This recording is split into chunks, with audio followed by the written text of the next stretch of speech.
I spent 20 years hating my father. To the neighbors, he was a quiet man who worked a dead-end job. To me, he was a coward who never stood up for himself. But 3 days after his funeral, I found a wooden box hidden under a floorboard in his closet. What was inside didn't just change my memories of him, it changed my entire life. Growing up, my father was nothing. That's how I saw him.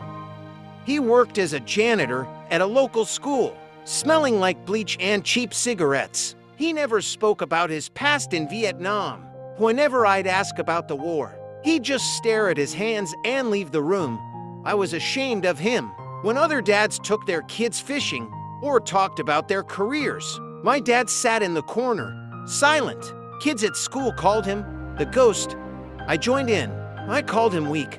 I told him I'd never be like him. He just nodded and said, "I hope you aren't." When I graduated college, I didn't even invite him to the ceremony. I moved across the country and barely took his calls. When he died of a sudden heart attack last month, I felt more guilt than sadness. I went back to clear out his small, dusty apartment, wanting to get it over with as fast as possible.